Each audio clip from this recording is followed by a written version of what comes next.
Coming to you from my office in Anyang, South Korea, I talk about the latest news from the peninsula, weddings, and of course a virtual trip to Christchurch, New Zealand. All this and more coming up next. The QiRanger Podcast starts now.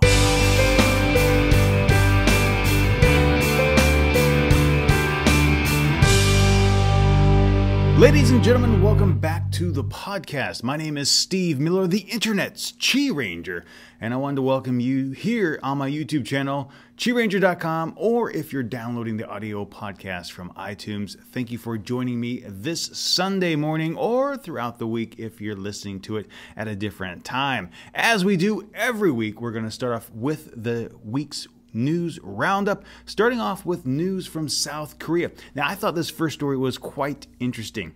Now, this came out on last Wednesday, where police and prosecutors raided the headquarters of the Dongha Pharmaceutical Company. Now, what happened was they're investigating allegations into the country's largest drug manufacturer, saying that they offered illegal kickbacks worth 9 billion won, which is a little over $8 million, to doctors and hospitals. Prosecutors went on to quote, Dongha Pharmaceutical is one of several drug makers suspected of engaging in kickback-related deals, adding that the raid was launched to find hard evidence and back up these rebate allegations. Now, I found this quite interesting because one of the benefits of living here in South Korea is that medicine is relatively inexpensive, especially if you don't have health coverage.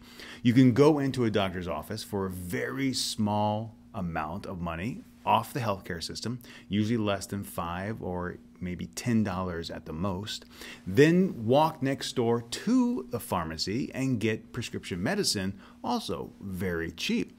So the notion that these companies are kicking back to doctors and hospitals in hopes that they will prescribe these really cheap medicines is a little bit concerning, considering the, I assume, small profit margins that they have with these drugs.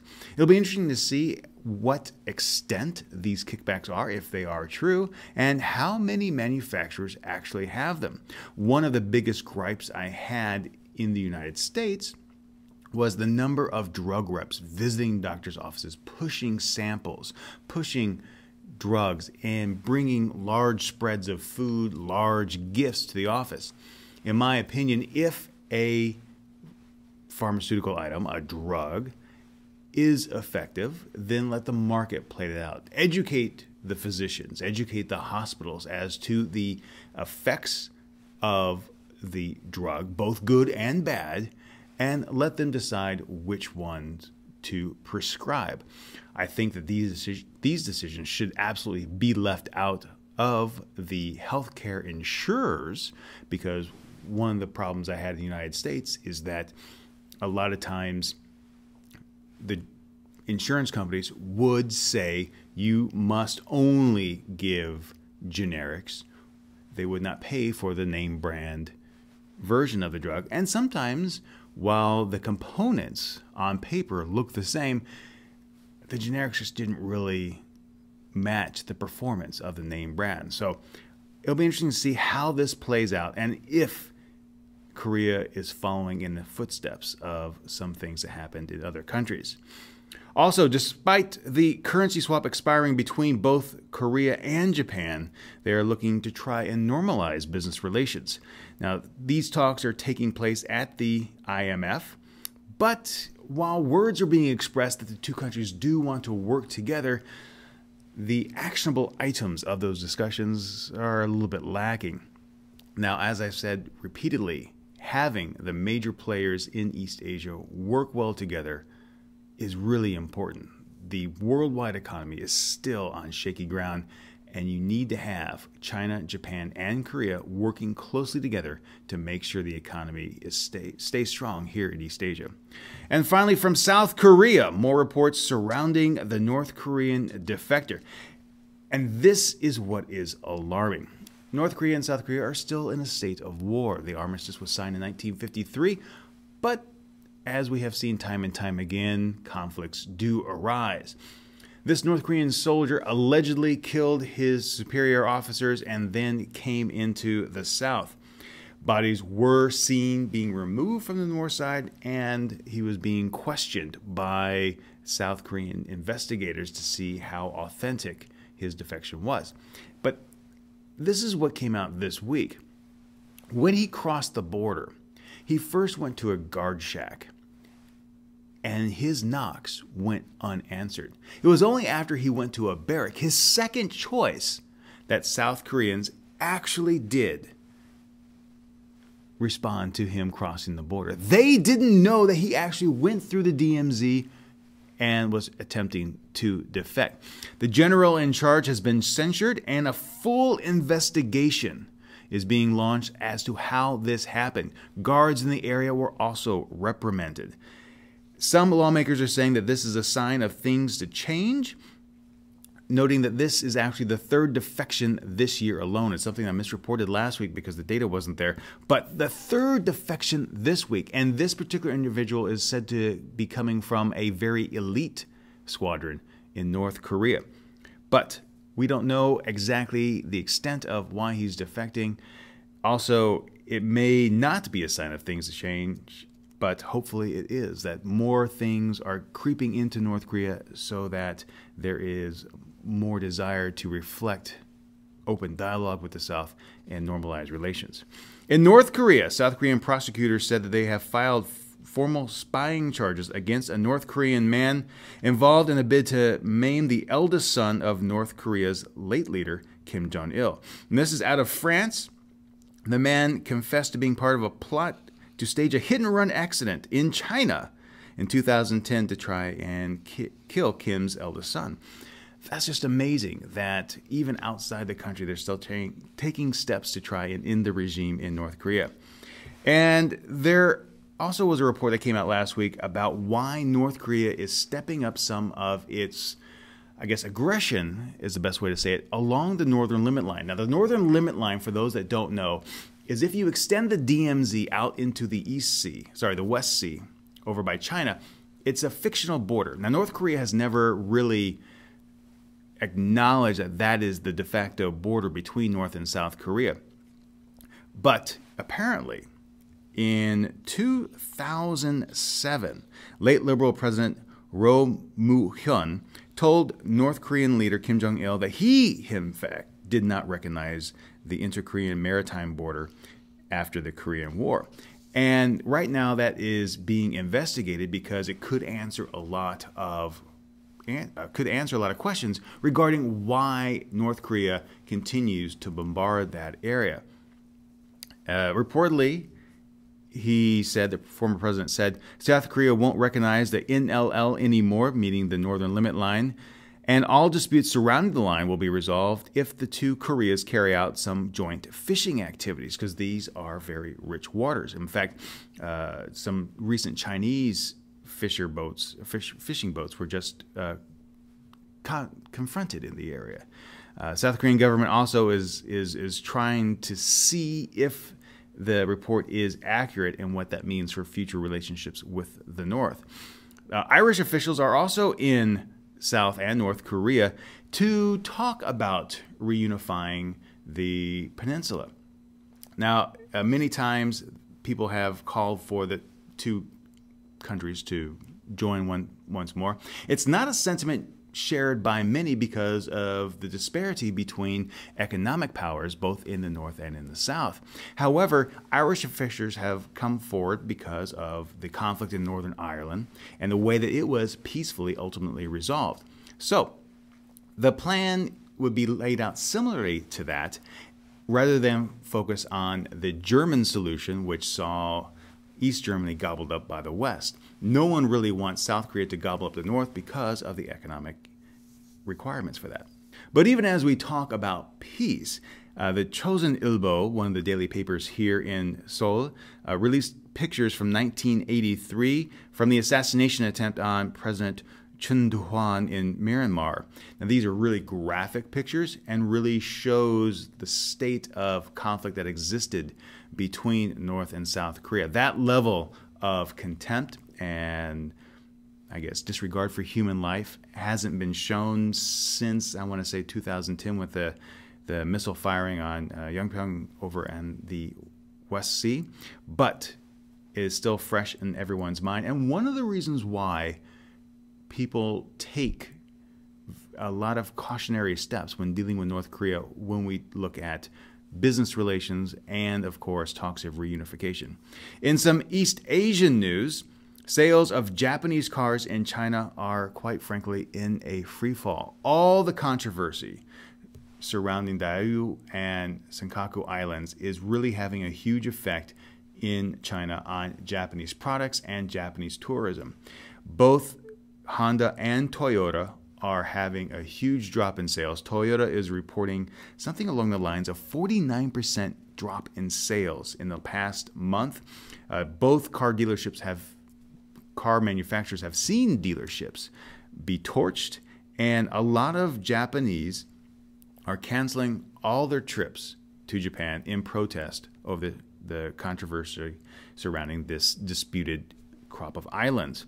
It's meaning a boost in tourism for other regional areas, but in terms of Japan, which is working really hard to regain its tourism industry after the earthquake in 2011, I really hope that something is done quickly to normalize this, because, as I've said repeatedly, this is really destabilizing the area in so many different areas that something needs to be done really quickly.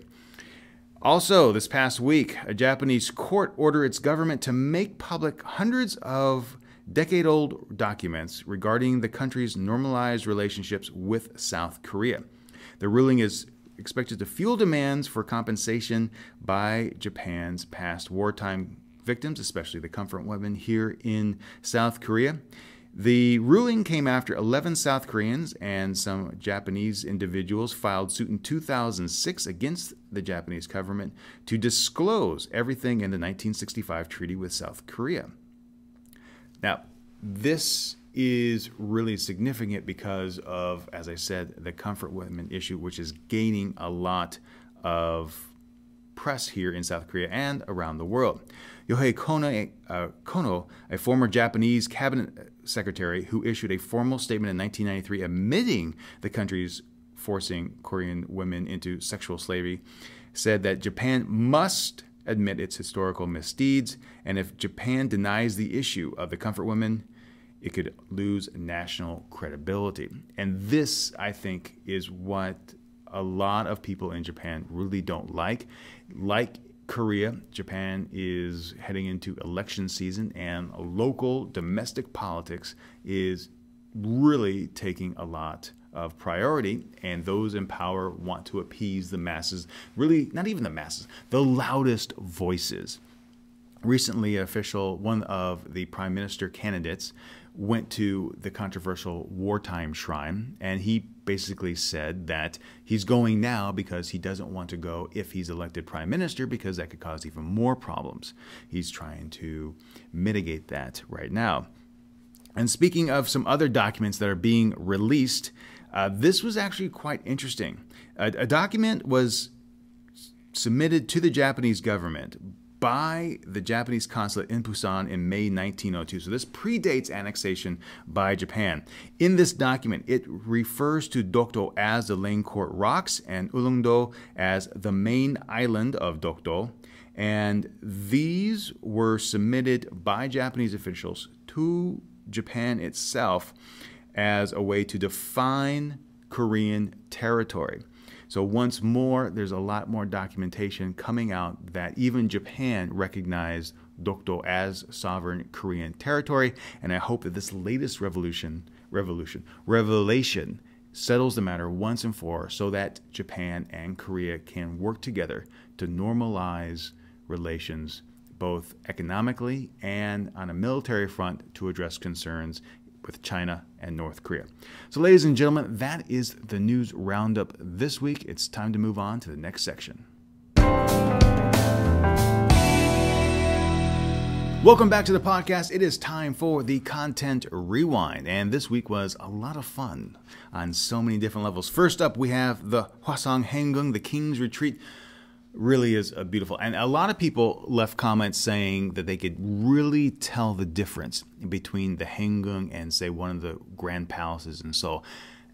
And I'm glad you're able to see that. This retreat is amazing. It doesn't have the lavish colors that the grand palaces have, has much of the same architecture, but it's just so much more relaxed. And you can really feel that vibe when you come out and visit this location.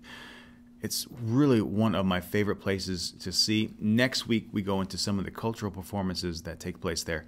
But this really is a fantastic place to go and just chill. And I think that's really reflected by the facilities themselves. So many of the rooms are open, and visitors will come out there, sit with their family, and just enjoy themselves. We filmed this during the Suwon Cultural Festival, so there are a few more events that take place than normal, like a tea ceremony, which I actually didn't include in the video.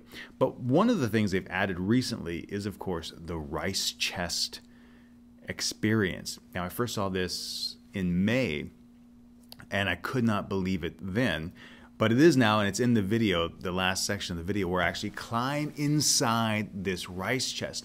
And this is a reproduction of the traditional rice chest that Koreans used during the Joseon era, and how Crown Prince Sato was killed by his father. He was stuffed in this box and left to die over the course of 8 days. And to think about being confined in that small space is absolutely horrifying. As someone who's 6'4", I barely fit in there. And granted, individuals have grown over time. But to think about even someone who's 5 foot tall crawling into this box, being left to die there, sealed up, not able to get out, it's just a horrifying experience. But when you take that into consideration, you have a much greater understanding of what King Jeongjo did to honor his father. He loved him so much that he wanted to be closer to him, that he had Yeongju-so down the road built. He tried to move the capital of the nation from Seoul to Suwon, all to pay respect to his father. It's a very impressive and inspirational story. That move alone, I really love. There's also the link to the Korea blog article about it, where you can read more about the history of the Haengung and some of the facilities there. But on Friday, I released another Teaching in Korea video about what to expect as someone who's coming to Korea to teach. A lot of times I get questions about, okay, I'm coming to Korea to teach. What can I expect? And like I say in the video, that's very difficult to answer because there's just so many different teaching options, so many different ways that you can approach things. And I'll give you a great example here in the podcast. When I first came to teach in Korea at a Hagwon, my first school used US textbooks. We developed our own curriculum based off the teacher's guide. But the textbooks I used in class were the same exact ones my mother was using in the United States. In fact, we had banter back and forth about the stories and how some of the stories I really enjoyed and some of the stories she really did not. Contrast that with what's happening at my Hagwon here in Korea the second time around. They had their own curriculum, their own lesson plans. And that's not to say one is better than the other, but two entirely different material sets. Teaching expectations were the same. You show up and you teach the lesson that you're given. So that's one example of Hagwons. There are other Hagwons where it's a free-for-all. I've heard friends state that you show up and, all right, you choose the textbook. And there's a wall and you simply pick one off the shelf and you start teaching. It's not my idea of the way things should be done, but in some circles, that is the way it's done. Here at the university, I'm given a textbook to teach for my classes, and I generate my own lesson plans based on the key information that I think my students should learn from that text. So it's very widespread over the course of what is actually taught. So my stance on the video was, if I was going to hire a teacher, this is what I would expect them to do. And I hope that was helpful for others. I also included a quick update on my training for the half marathon slated for next month and the ultra coming up in May. And I have to say, I really am enjoying the time out there to think and just have a lot of fun. Kevin O'Shea, Busan Kevin, wrote on my Google page, nice to see that you've caught the running bug. And I'm not really sure I caught the running bug. I enjoy the physical activity. I enjoy being outdoors, and I enjoy that exertion level. It allows me time to think and really have a good experience for the day. It sets me up for success for the day because I think I've mentioned this on the podcast before. A lot of times when I work on voiceovers or other projects, the time that those thoughts come to me is actually when I'm out on runs or hikes or doing the stairs. Currently, I'm running about 12 kilometers a day, 60 to 70 kilometers a week, and then next week I start introducing 15-kilometer loops. So I'm having a blast. It's a lot of fun. An hour and a half to 2 hours out every day exercising. It feels fantastic. Even as the temperatures drop, it still feels great. Two other things that came out this week. Tuesday, I was invited out to Tteokbokki restaurant by Korea Today. We did a live remote out there with Itami, and that was a lot of fun. If you click the link in the show notes, you can surf on over to QiRanger.com and check out the 2 clips where I appear and take a look at a really cool restaurant and what doing a live remote is like for a morning show. And this past Friday, I appeared once more on Catch the Wave, Arirang Radio's weeknight, I guess a nightly program with Adrian Lee, and we talked a lot about what I do here in Korea. A lot of information, again, that's similar to the podcast, but it's just a lot of fun to be out there in Arirang Studios and sharing with such an international audience. Arirang is viewed on the cable side, on the television side, in almost 200, if not more, countries around the world, reaching more than 300 million individuals. And the radio, again, is broadcast in several hundred countries around the world as well. So a lot of fun. But that does it for this week's Content Rewind. In the Quintessential Quartet this week, we are going to talk about weddings. That's right. We're going to talk about some unique traditions as it refers to wedding nuptials. And I'm going to start off with the charivari. Now, this comes from France, and it's where friends and family of the newlyweds congregate outside their home on the first night of their marriage and proceed to bang pots and pans and yell and just be annoying as possible. And not only would this complicate the whole let's be romantic on the first night of things, but the newlyweds are also required to go outside to calm them down and feed them snacks and drinks. I think that is funny, considering that in American culture and in many cultures around the world, you have a huge reception. And then it's sayonara for the night. Good night. I'm going home. I'm going to the hotel. I'm going on the honeymoon. But no, everyone follows you back to your house and causes a ruckus. Here in Korea, we have the balaka. And after the wedding, friends of the groom remove his socks, tie a rope around his ankles, and then start beating his feet with fresh fish in order to prepare him for the first night as a married man. And having been to several Korean weddings, I have never done that. However, this upcoming March, I am going to be in a Korean wedding as one of the attendants. So maybe I will suggest that to my friend. I think that would be a fun tradition. And if I do, I will videotape that because I think that should be seen by many. Fat farms. Beauty is relative, and there is nothing in the world that exposes that more than the country of Mauritania. Evidently, there is a huge difference between a fat camp and a fat farm, and where most people go to a fat farm to get skinny, Mauritanian girls try to get fat. They try to gain weight in hopes of being married. And I think there's something to be said for that. I think as someone who lives here in South Korea and see in many cases what I would deem as emaciated young women who are the epitome of what I see in fashion magazines as being described as sexy, I think that's anything that. So having women really relish their body and take ownership of it and just love themselves and love the curves, hats off to you. That is fantastic. I think so much time is being spent on trying to look skinny and look thin that people have an artificial sense of what self should be and what sexiness really is. I think that sexiness comes from inside and as well as beauty. And if you don't have inner beauty, there's no way you can have outer beauty. And finally, let's talk about wearing white.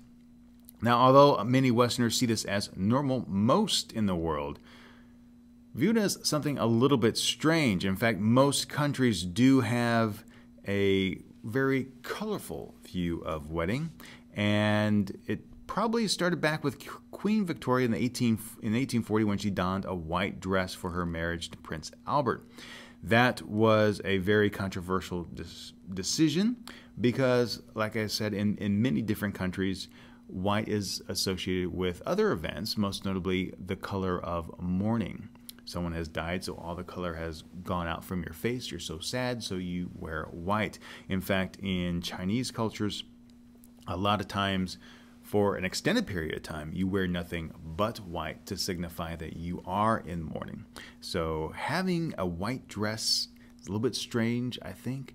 I personally view white dresses as being elegant, but I also think weddings should be a huge celebration, a love of life, a love of adventure, much in the way that funerals are as well. And I think that they should be introducing more colorful dresses. One of my friends noted that the reason why people wear white at weddings, at least women wear white at their weddings, is because they are in mourning for their single life, and I don't think that's the case. But I would love to see an introduction of color to the American wedding scene because I think it would look absolutely fantastic. So, ladies and gentlemen, that is the Quintessential Quartet this weekend. If you have any questions you'd like to see me cover in this section, send them to questions@QiRanger.com. Ladies and gentlemen, it is time once more to set course for adventure. And this week on the podcast, I am joined by Ms. Bethany Davies from Flashpacker Family. Bethany, welcome to the podcast. Well, thanks for having me. So, Bethany, where are you going to take us for our adventure this week? Okay, so this week I'm going to be introducing you to Christchurch, New Zealand, which is kind of sort of my hometown. I've lived here on and off for the last 18 years. So even though I wasn't born here, it feels like my hometown. Now, so where were you born? I was born in New Zealand over on the west coast of the South Island in a tiny little town called Greymouth. Okay, so... It's not the kind of place you stick around. It's the kind of place where, you want to move to the big city. In this case, it's Christchurch. Okay, so tell us a little bit about Christchurch. Well, okay, so Christchurch is the biggest city in the South Island of New Zealand. And anyone that knows anything about tourism in New Zealand, they know that all the good stuff's in the South Island. So all the really dramatic scenery that you see, like the kind of Lord of the Rings, snowy mountains and plains, that stuff's all in the South Island. So, okay. So Christchurch is the biggest city. It's really the only city in the South Island. There's about 300,000 people that live here. Mm-hmm. And it's a big university town, got a big population of Asian students who come here to learn language. So that gives the city a really cool vibe. There's lots of cheap Asian restaurants to eat at, and it just adds a little extra dimension. But before you go on, so you mentioned Asian students from around the world, and me being here in South Korea, is Gangnam Style pretty big down there? Yeah, it's been on the news a couple of times, and it's just phenomenal. I mean, I think it's hilarious. I've had my 2-year-old up and dancing to it, and he thinks it's great too. Awesome. That's fantastic. So sorry to interrupt, but what else can you tell us about the city? Okay, so it's on the east coast, which we get great aspects over to the Pacific. So it's pretty cold though. We get all the weather coming up from Antarctica, so the water's freezing even in the summer. If you're really brave, you can surf in it, but no one swims. It's way too cold for that. But nice beaches to walk on. The actual city itself is really flat, and the city is kind of surrounded by the Port Hills, which make for great mountain biking and walking trails, and gives you a really good view over the city at nighttime. The actual city itself is probably most famous for being virtually flattened last year in an earthquake. Right. So, yeah, I mean, it's pretty sad for us here because we know what was here and how nice the city did look, but 185 people were killed, and the city centre's pretty much been off limits since February last year. So up until this point, I think about a third of the buildings have been demolished. Wow. And, who knows how far they're going to go. Right. Well, that's just terrible. In terms of weather, it's always a little bit hard for me to wrap my head around southern hemisphere weather, because as we're transitioning into the autumn season and then winter, you're just coming out of that season. So and I've actually never lived anywhere that far south. So what is the weather like down there? So it's a pretty temperate climate. We have 4 distinct seasons. We're just coming out of winter. And winter in Christchurch is actually probably one of the nicer places to spend winter. We get really crisp, clear, fine days. And when we're cold, like a daytime temperature, you'd probably think of about 10 degrees, and it might drop to 0 or -1 at night. Oh, that's beautiful. That's beautiful weather. I'd take that over Seoul, because Seoul in the wintertime, our typical cold is maybe -5 to -10 during the day and upwards towards -20 at night sometimes. Yeah. So your weather is fantastic. It's a livable cold. Like maybe once a year, maybe twice, it will snow. Mm-hmm. But apart from that, it's pretty livable cold weather. People are equipped to deal with a certain level of cold, but if it starts to snow, the whole place will just shut down. I mean, the airport will shut. We've been trapped in Christchurch airport. Oh, wow. Got up at 4 o'clock in the morning for a flight, got snowed in, ice on the tarmac. Oh, and wow. This is just, a little bit of snow. Oh, wow. Now, and you mentioned the airport. So in terms of getting to Christchurch, what are some of the different ways to do that? Yeah, I mean, it's an easy airport to fly into. It's a small airport. There's only a few international flights a day. Most of them are from Australia. There's the odd one from Fiji, and I think there's one flight a day from Singapore. There used to be an Air Asia flight from Kuala Lumpur, which was great because it meant New Zealand was getting a lot more tourism from Malaysia, but they cancelled that earlier this year, which is a real bummer. So everyone else has to fly in from Auckland. And Auckland's a pretty easy airport to transit through. You can get in and out of there within an hour or so. So, and it's only an hour away from Christchurch, so it's pretty easy to get in and out from anywhere in the world. Okay. And obviously a really long flight if you're coming from London or New York or something. But I mean, we do Christchurch to Auckland to LA, or Christchurch to Auckland to Singapore, and it's a manageable flight. Yeah, it's not too bad, and if you get on a really good airline, they have great amenities on there. I know when I fly across the Pacific, I always try to make the best use of the time. In terms of once you're actually on the ground, how easy is it to navigate the city? Yeah, I mean, at the moment, it's not easy to navigate because a lot of the streets that, would pop up on your GPS or your map aren't open. A lot of the streets around the central city are closed. which also means the major bus exchange in the city is closed. So even busing around can be a bit of a problem. It's not a very walkable city because, as I said before, it's really flat and it's quite spread out.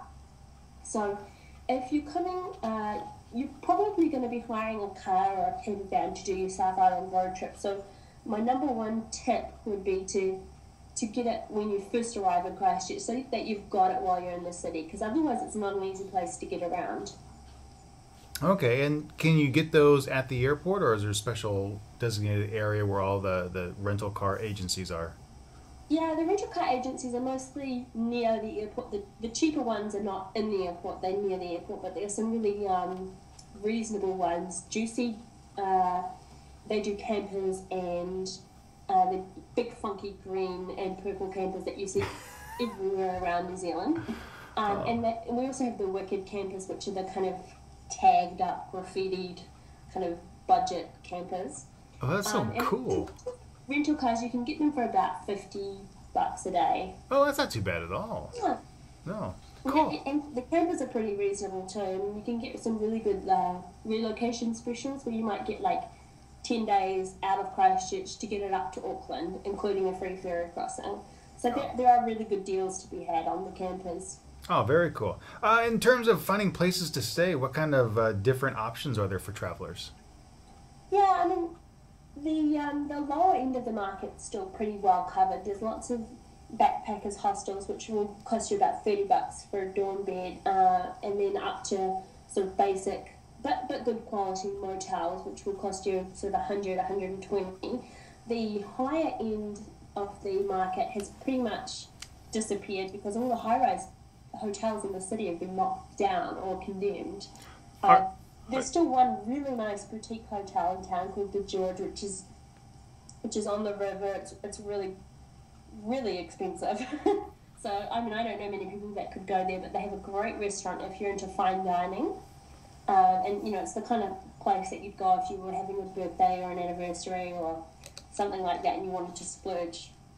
Well, but in the lower end of the market, like if you're looking at kind of a medium budget, there are some really good places on Airbnb, you know, staying with locals, which is kind of a better experience. And you know, the people in New Zealand they're not extroverted like Americans are, but they're still really friendly, and they'll welcome you into their home, and they're quite, you know, open to share their earthquake stories and stuff like that. Well, speaking of the earthquake and hotels, since it's been 9 months now since the earthquake, are some of the larger international hoteliers starting to rebuild? And yeah, nothing's being rebuilt at the moment. Everything's still in the kind of knock it down phase. Okay. And then work out what the hell we're going to do with the city, because I mean, even this far on, we're still having aftershocks all the time. You know, we're getting sort of magnitude 3 or 4 earthquakes, and for us, you know, we're just used to it by now. But if you're, you know, on the 6th or 7th story of a hotel in the city, it would be pretty unnerving. So I imagine that they're not going to go that way. They're going to be building low-rise, you know, more boutique-y type hotels rather than big chain tower hotels, which is good. Yeah, they offer a great dimension to the city. In terms of things to do, what kind of stuff would you recommend for travelers visiting Christchurch? Well, the charm that Christchurch had was in its heritage buildings. It had this kind of old Englishy vibe, sort of a Cambridge, Oxfordy type vibe, and all those old buildings are pretty much gone. So within the city centre, there's not that much left to do. One of the interesting things you can do is you can go on a guided bus tour of the Red Zone, which is all the condemned buildings, and it's 100% safe. You know, it's been cleared, but you can get access to parts of the city that normally you can't. You can need to see the iconic cathedral, which, you know, you'd see on, you know, every postcard of Christchurch. You can see that in its ruined state. And you can do that for, I think it's about $15, and you get, you know, full commentary, and you get to hear about what's going on with the rebuild and stuff, which is, you know, it's not stuff that a tourist would normally find out about. In terms of other things to do, you can sort of enjoy the garden aspects of Christchurch, which is what it's famous for. It's famous for being flat and green. So there's a massive park in the city centre, which is great. You know, like especially if you're coming off one of those longer flights, if you need to get out and get fresh air and stretch your legs, there's a great park and botanic gardens to walk around. They've just started up the punting along the Avon River, you know, the old English style gondola punting. And you can do that for a 30-minute tour of the city as well from the river. Okay, that actually sounds quite enticing to me. That's the vibe that Christchurch has. It's not, it's not wild or experimental or modern. It's that kind of traditional English that even the population are like that kind of conservative people. Oh, very cool, very cool. Okay, so places to eat. It's approaching dinner time here as we're recording this, so my mind is automatically gravitating towards food. So, what kind of things in Christchurch would you recommend? Yeah, and as I mentioned, like we have a big Asian population, so whenever we go out to eat, we always try and get like Korean barbecue or Vietnamese or Thai or something like that. But there are a ton of, almost every corner you'll find a Thai restaurant.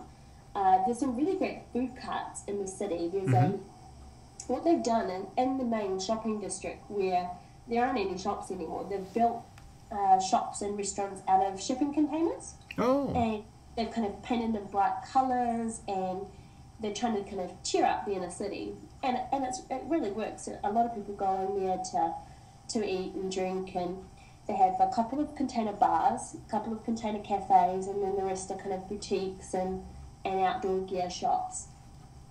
And so in and around that, there's a set of food carts, like mobile food trucks.